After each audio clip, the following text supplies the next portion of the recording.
Hello and welcome to my new video. Today I will show you how I made a vintage looking pinafore. I was inspired to start this project by this outfit from Rachel Maksy. I found a dark green fabric in my mom's basement that I thought was perfect, except it was a little bit too short, so my skirt ended up being just a tiny bit shorter than the one from Rachel. For the blouse I cut up one of my dad's old shirts. Let's get into it.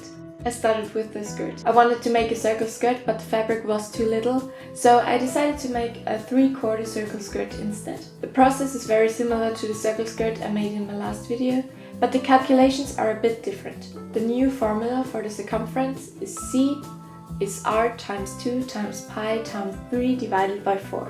When we form it around like we did last time, we get the radius R is C times 4 divided by 6 times P.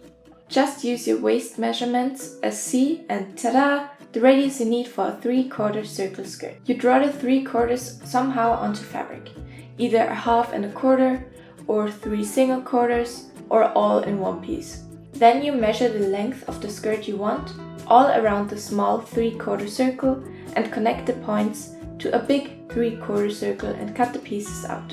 Don't forget to include seam allowance. Other pieces you will need are 2 pocket pieces, a waistband, 2 rectangles for the bib, a pocket for the bib, and straps. The size of those I got by laying the fabric pieces on myself and roughly cutting them out. I started with sewing the pocket pieces to the skirt pieces. This process is thoroughly explained in my video about the Winslow culotte, so if you need more info, check that out.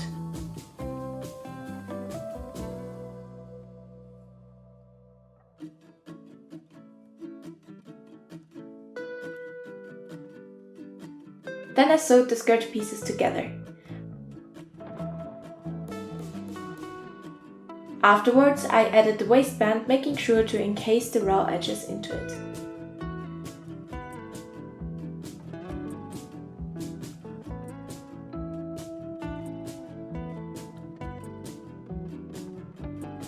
Finally, I put the zipper in, and the main part of the skirt was basically done. I hemmed it off screen because the fabric was so shifty that I had to do it by hand. Next up, the bib. I sewed the 2 rectangles right sides facing together, leaving one side open. Then I flipped it inside out and top stitched around the edges.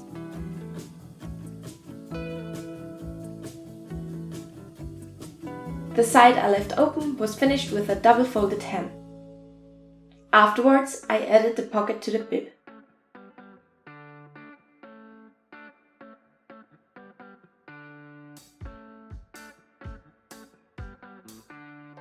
Next, I folded the straps in half lengthwise, right sides facing, and sewed them together. Then I flipped it inside out and top stitched the short sides, the edges of which I flipped to the inside. Then I top stitched along the long sides.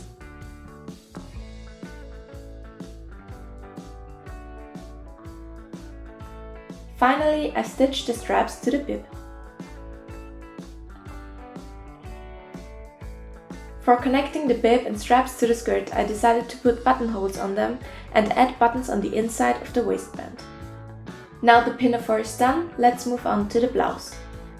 I placed the shirt on the table and pinned one of my own shirts I liked the fit of on top and traced around it, adding seam allowance.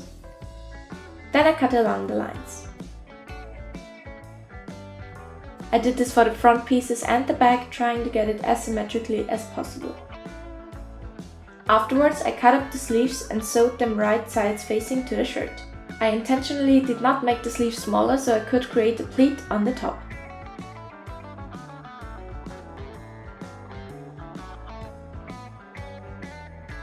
I cut the sleeves to my desired length and sewed an elastic in at the bottom.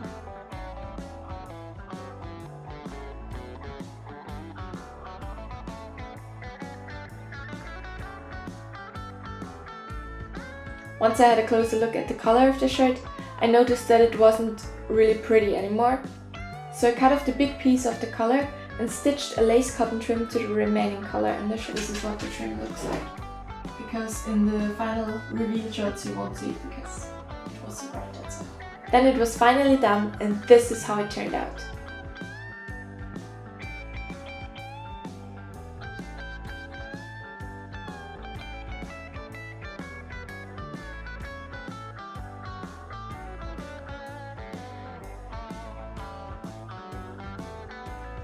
I'm fairly happy with the outcome of this project, and I'm really glad that I decided to make it convertible so I can just wear the skirt alone or as a pinafore.